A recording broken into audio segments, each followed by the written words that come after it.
Hey friends, welcome back to the channel. It's about dinner time here and I just put the baby down for a nap, so I wanted to hop on here and show you a few things we have going on today. It's been a pretty productive day. All of my jars sealed of the pickled beets we made, so that's always very exciting. And I'm about to put dinner in the oven. We're gonna have some roasted potatoes and pork chops.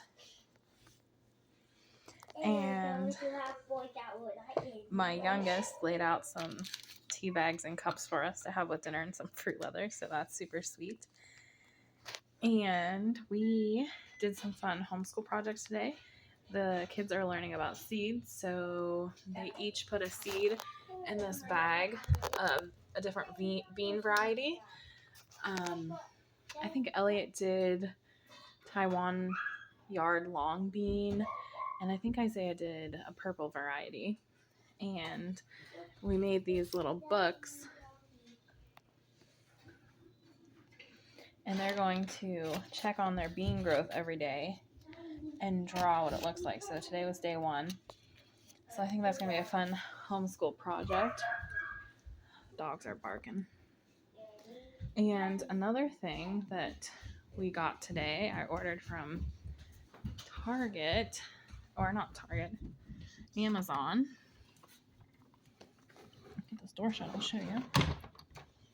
Is this calendar, and I feel like these calendars usually are like bright colored and super like public school looking. I don't know how else to explain it.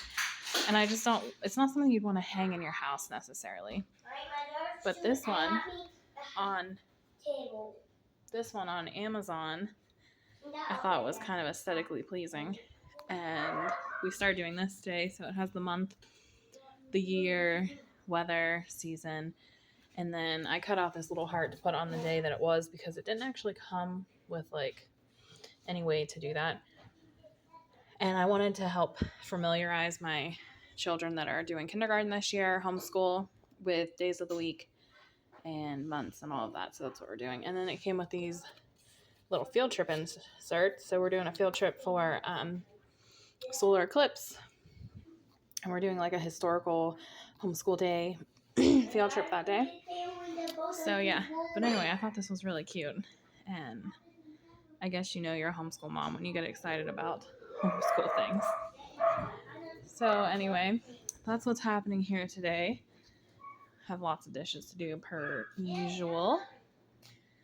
And I think I'm going to start some tomato seeds here in a little bit after I get dinner in the oven.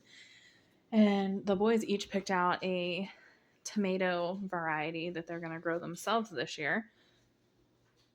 So they're going to start theirs today too, and they're very excited about that. So yeah, I'll keep you posted on how that goes. Thanks for hanging out with me. So I thought I would show you how I'm seasoning this. So we have pork chops from pigs we raised ourselves and just some diced potatoes.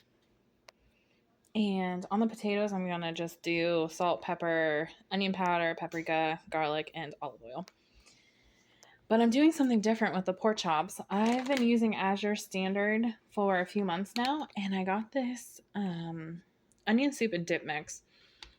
The ingredients are relatively clean. Most dip mixes that I find in the store have caramel color and MSG and just a bunch of like thickeners and things like that in them that I don't love. So I'm really excited about that. So anyway, on these potatoes, we're just gonna cut some olive oil and sprinkle some salt.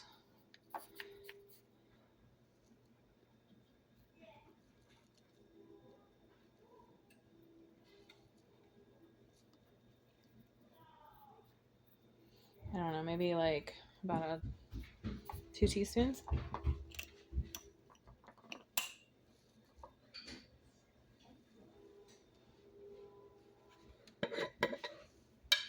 This is just a super quick one pan dinner, and sometimes I do a separate sheet of like, I'll put the potatoes and veggies on a separate sheet, but I have some steamed broccoli left over in the fridge, so we're just going to use that.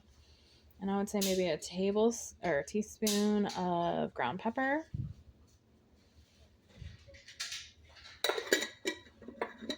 And then sprinkle some garlic. Can't ever do too much garlic, right? Some paprika.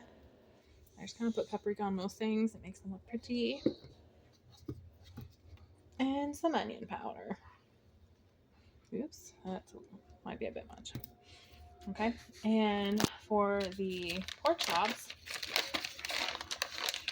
I've just been covering them with this dip mix, like a good bit.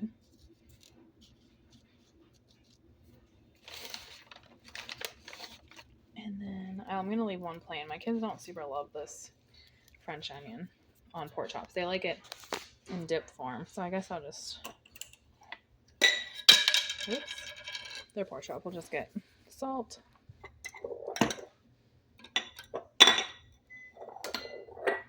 And pepper. Onion. Garlic. Paprika. Okay. So I'm going to mix these potatoes up so the seasoning gets on everything. And then I will add a little hunk of butter to each pork chop to keep them nice and moist. All right, so I got these pork chops seasoned, a little bit of butter. The potatoes are mixed and everything's evenly coated. And they're going to go in the oven. It's not preheated yet, but at 425 for probably like 20 minutes until the pork chops look like they're done. And here is our crispy beet skins. They might need to dehydrate a little longer. Some of them are a little rubbery still. But they're almost done.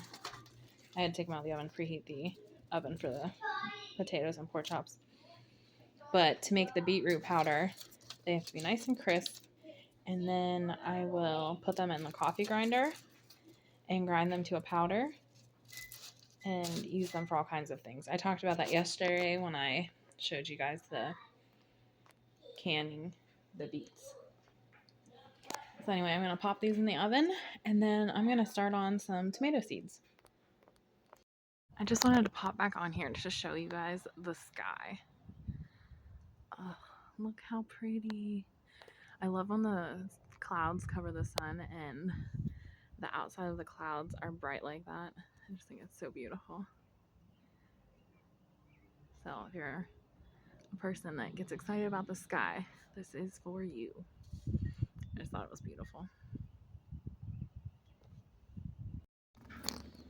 So it's 6:30 p.m. here, and this is how I'm justifying my, I don't know what count of coffee. It's got to be my like 4th, 5th cup. But I'm putting collagen in it. So that's how I'm justifying this very late in the day cup of coffee. Everyone else justify coffee by adding some healthy things to it.